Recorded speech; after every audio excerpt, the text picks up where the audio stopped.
Hello, welcome to the Woolly Closet. My name's Gwen and I'm coming to you from the Netherlands where I live with my husband and 12-year-old daughter and my two little budgies whom you might hear in the background every now and again. I'm very rusty. It's almost like I've forgotten how to do a proper podcast episode. Today is the 22nd of January 2026. It's the first episode of the new year. You may not have seen my vlogmases, which is totally understandable. I don't tend to watch a lot of vlogmas episodes. I have recorded 4, I think, but I don't think I will record any next year because it doesn't get viewed as much, and it's a lot of work, and then you get a little sort of a burnout of recording. Um, but in that vlogmas I did show my finished object, which is also my finished object for today. This is my Lento sweater. You may have seen it in the last podcast. I was working on it then. This is the Lento sweater by Jonna Helin. I used Lana Grossa Tutti, which is a color changing yarn, on a 4mm US 6 and a 6mm US 20 needle. I can wear it both ways. This is the right side out, but the wrong side out is also very lovely. I do think I need to go back in and change the neckline a bit. I chose the wider neckline for this. But it grew quite a lot and now it's just a bit too wide. I did crochet across the neckline to cinch it in a bit, but it's not enough. So I have enough left over to maybe cut off the ribbing here and pick up fewer stitches. I don't know. I'll have to think about how I'm going to do that. Otherwise, this sweater is just lovely. This is a mohair alpaca blend, so it's only fuzzy yarns. It's very lightweight. The sleeves accidentally came out quite similar, which is lovely. I'm very happy with that. It's very drapey and light and airy, and yes, I really like this sweater. I wear it a lot. I also like that it's very colorful. And I really needed a new sweater that wasn't grey. So that's what I'm wearing today and my finished object. Other than that, I have no finished objects for you today. I do have 3 works in progress. So first off, I we were very sick over the holidays, and my husband didn't even really get better. We're still in the works of finding out what is exactly wrong with him. He also has a chronic B12 deficiency, so we need to see if it's his stomach that there might be something wrong there, and this is not a very nice time for us. It's a bit scary, but I don't want to dwell on it too much. So while we were sick or finding out what's wrong and getting back to normal life after the holidays, I didn't post much, didn't share much because I was just surviving really. And I mainly worked on my blanket, which will be shown last, because it was at that point still fairly easy and very satisfying and kept me going. So I mostly worked on that. So color work never really was on my mind because you have to concentrate a bit for color work. So last week I finally picked back up my Julvanten 2025 by Maja Karlsson. It's a fairly long mitten. Excuse me. See, it's a fairly long mitten. I finished the one. I think it looks lovely. This yarn is amazing. This was sent to me by Edna for free. It's called Yerbo Select number 6. And I had a white, a red, and a pink. It's the kit I chose. And I opted for using pink for the main color and red for the contrast color. And there are some deer here and a moon here at the top. I need to block it still, so that's why it's so lumpy bumpy. And then I have to do some jiggery pokery with these loose stitches right there, but I'll figure that one out. There's a cute little tree here as well in the thumb. So I have the one mitten finished, and the other one I'm just past the thumb gusset. Other hand. So I do still have a few rounds to go, as you can see, because it comes up to here. But my daughter saw them and has taken a liking to them. And my daughter has her father's hands, which are very long and very slim. So I think next year she will be able to wear these. That looks weird. I must have missed a stitch there. Or quite a... No, I just missed the one stitch. There's something wrong with the antler here. Sure, just fall right there. See, I missed a stitch there. And as you can see on this one here, so I have to go back in and maybe duplicate stitch it or something. We'll see. I'll finish it somewhere in the next 2 weeks probably. But this is nice. Yes, I need to have some room on the couch where I sit to make this, so I can only work on it when there's nobody here at home. We have a very small dollhouse and only a two-seater, so I have to share my knitting couch with other people in the afternoons. The other project I'm working on, I do volunteer work at this place. We have a sewing workshop. It's not a workshop. We do sewing there. We construct furniture and we recycle a lot of stuff. So all our furniture is probably made out of stuff that we found or recycled or people gave to us. And one of the employees there, he was actually the one that replaced me when I went on maternity leave with our daughter 13 years ago. He has a sister who has two, what do you call that in English? Dachshunds? You know, tiny sausage ones. They're very cute. Well, in Dutch children literature books, there is this little doggy called Taki. And he asked me if I could crochet this dog for his sister. He wanted to give it to me at our Christmas celebration, which I wasn't there because I was sick. And he thought I would be able to do that in about 2 hours. It shows you how wrong people can think of handiwork like crochet or knitting. It just takes a lot of time and they don't tend to realize that. But this is at least 2 days worth of working. I have a head. I know it doesn't look like a head, but it is a head. This is his nose. You can see maybe on the picture here.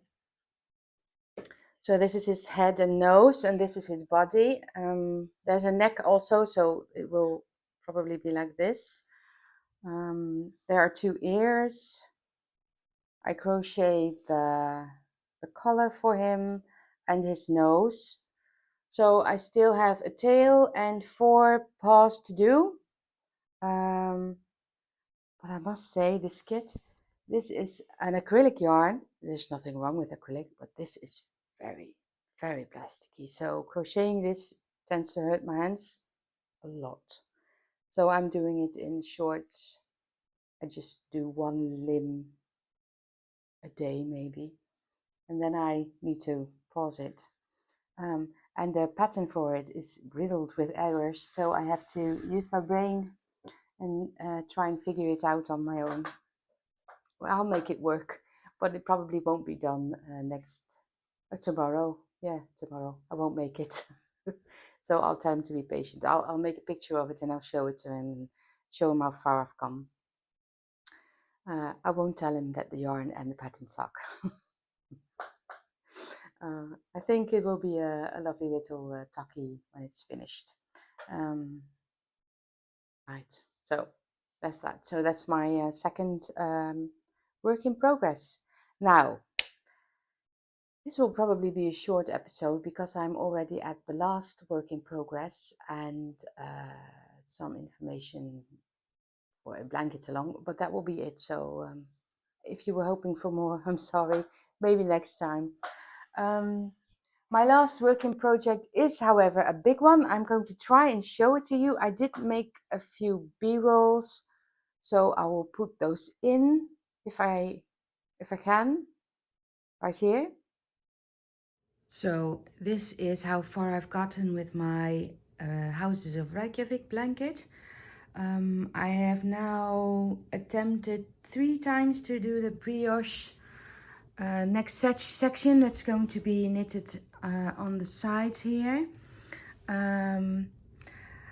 Yes, well, I found some information that said you could try and casting on the brioche section with 2 very long cables. So this is my trusted Haya 150 centimeter cable, and I have bought a cable for my Knit Pros. Well, it's not as flexible as the Haya ones, but I'll make do, and I'll try and do the brioche bit with those 2 and see how I get on with that. And I think I need to maybe add a lifeline after every increase row to make myself make it a little easier for myself, and we will see how I get on with that. I have now picked up all the required stitches using 2 sets of circular needles. This is my starting point, and as you can see, it's much less bunched up as it was, well, you haven't seen it, but I did, previous attempts. This is now the 3rd attempt I'm going to make, and I'm going to put a bulb stitch in the hole here and on the other side as well, so my stitches won't fall off, and let's hope this 3rd attempt is the right one. So yes, well, I have now started the brioche section. Wait, let me just get the pattern and I'll show you a picture, and then you will know what I'm talking about. So this is the blanket, there's a picture of it, and I'm right now working on this brioche section. So that's a tongue twister. I am working on this brioche section right here, and this is my 3rd attempt at it. At first I made a mistake somewhere and I didn't know how to correct it, because brioche is very difficult to correct if you don't know what you're doing, and I'm fairly new to brioche, so I don't know what I'm doing. I mean, this brioche right here is fine, but this chevron section is difficult with decreases, and oh, it's hurting my brain. Or increases or decreases. What is it? I think it's a decrease. Anyway, so I am now at attempt number 3. At first, I made a mistake somewhere and didn't know where it was. The second time, I accidentally ripped out the stitches because I was pulling on my cable, and my cable was only 150 centimeters. I only had the one. So it was bunched up very tightly, and then I ripped out the needle and it unraveled in a decrease, and I just didn't know how to correct that one. And then I thought to myself, well, someone said once to me that she knit her blankets with 2 needles. So I ordered another of those long cables for my Knit Pro set. I have a Haya set and a Knit Pro set and another set, but those are my main sets. And so I ordered a Knit Pro cable of 150 centimeters as well. So now I am knitting it on 2 150 centimeter cables and 4 needles. It sounds very complicated. It's not. Just divide the blanket in half, put one set of needle on the one half and the other set of needles on the other half, and then you knit with the one set and then you alternate with the other set. You can't just go around. At least I tried, but it didn't work. You do have to use the one set for the half around and then the other set of needles for the other round. That makes the stitches a little less crammed on the cable, and it works better this way. So yes, so this is my half of my blanket. The other half is the same. So you start with the houses part, which makes for a very big snake, and then you graft those ends together, and then you get the middle circle, and then you pick up for the triangles, and then you go. See, the triangles are right here, and then you pick up the stitches for this, and then you work all the way up, up until here, all the time decreasing, and then you decrease in the round for this blue spot right there. And it was all very fast. I was enjoying myself immensely, and it was growing, and I was playing with the colors. I chose these colors. They are all leftovers or skeins I didn't have use for in my stash, especially this corally orangey thing. I had no idea what to do with that, but I think it looks really nice in this blanket combined with the blue, because if you know a little bit about color theory, blue and orange, they enhance each other. Some of this stash is really old. This is knit crate. This is another free yarn. This is wool met verve. Some leftovers from a sweater I knit my daughter. Yes, it's all kind of. This is from my Plumpy shawl actually, which is my favorite shawl I've ever knitted. And so is this one. This is from the Piggy right behind me. A hat I knit once, a sweater I knitted myself years ago. So it's all kinds of leftovers. And I was thinking when I was knitting this, it's really big. Look, it's already this big. So I really have to sit and manage this when I work on it. But it's still lovely. I think I'm going to succeed this time with the beers. But while I was knitting this blanket, I was thinking I'm going to declare 2026 the year of the blanket. I have this one. I have the Stella quilt blanket that I'm working on every now and again. I really need to pull that one out, so I will do that when the Julvanten are done. I have the Northeasterly blanket I am still working on every now and again. I have my book blanket I'm crocheting at the moment. So 2026 is going to be the year of blankets. And I was thinking maybe I should just host my very first knit along. And I was wondering if you would like to join. If you do, this knit along will be held on Instagram and here on YouTube. I know it sounds weird, but there is it's possible nowadays. There's a community button. I made a little b-roll. I will show it right here. I don't know if it shows up the same on your end as it did on my end, but in this community part of my channel, you can post your own pictures or ask questions or tell me stuff besides commenting underneath this video. So I was thinking, if we use the hashtag 2026 year of blankets, you can post on Instagram and or on YouTube for a double dip if you like. And there's going to be prizes too. I was thinking on 3 prizes. I have to go stash diving for something for prizes, and we will see. And there might be what do you call it? A project bag or a few skeins of yarn, or I don't know yet. You won't be getting scraps, let me tell you that. You'll be getting full skeins, and yeah. So prices are to be determined. Well, you can always ask if you would like to donate prizes and help with this Year of Blankets make along. You can always DM me on Instagram and tell me if you would like to partake in that way. And on the 6th and the 7th of February, there will be a Dutch thing called Breidagen. I was thinking on going on the 7th.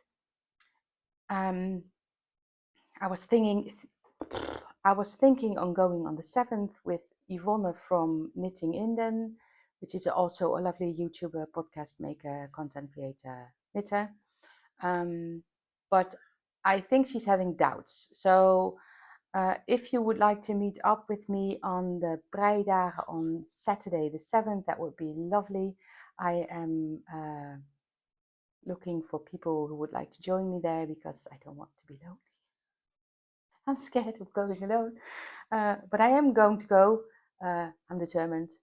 And I'm sure people will see me there and say hello to me and let me sit with them. If so, if you can sit and knit there. So I was thinking maybe I can pick up a prize there as well. So yes, let me know. Oh yes, and whips are included if they are at the 50% mark or less. So if you are over 50%, I'm sorry, it wouldn't be fair to others. We will have until January 2027 to finish or knit. You don't have to finish your blanket, no. Let's make that clear. You don't have to finish your blanket, but it would be nice if you do. And you need to be 50% over if you want to compete in the prizes. So I need to write this all down because some of it is already written down here in my lovely notebook. But yes, I need to write more down. So yes, 2026 Year of Blankets, Blanketalong. Share on Instagram, share in the community posts. I am not going to open a Ravelry group thing because I'm not very good at navigating on Ravelry, and I always suck at those forum message boards anyway. It's all a bit hazy for me. So community posts or makes me grow my community even better. Tell your friends, share if you like. That would be lovely. The more the merrier. So yes, Blanketalong, 2026 Year of Blankets. So that will be lovely. Of course, I will be participating, but not winning these skeins of yarn. So I'll kick off everything with this blanket right here, which will be a favorite because I really want to diminish my stash. I did diminish, well, I'm not in the negative. I knit up 6,689 grams last year, but 8,900 grams went in. So this is my in and out of last year, but as you can see, this is my out right there, and this is my in. So this blanket right here is going to oh, it's going to weigh a lot, I'm sure of it. Other plans I have for the year, not really. I'm thinking of doing a mini knit along in September for a festive yoke sweater with one of my followers here. I might say join along if you like. I really want to knit my husband the Saven sweater, and I still need to knit myself either the red sweater I was talking about a few podcasts back, or a pink sweater. I have 2 sweater quantities for those. So, but mostly I will be knitting blankets. I think I will hold back on the test knits for a bit and concentrate on what I'm doing. I still have to finish my embroidery as well. So I think I'm fully booked for this year. All right. I think this is it. I'll wrap things up because I'm starting to ramble. Let me know what you're working on. Let me know if you would like to join our knit along, my knit along. Yes, please tell me. Please like, subscribe, all the things, and I will see you next time. Take care. Bye.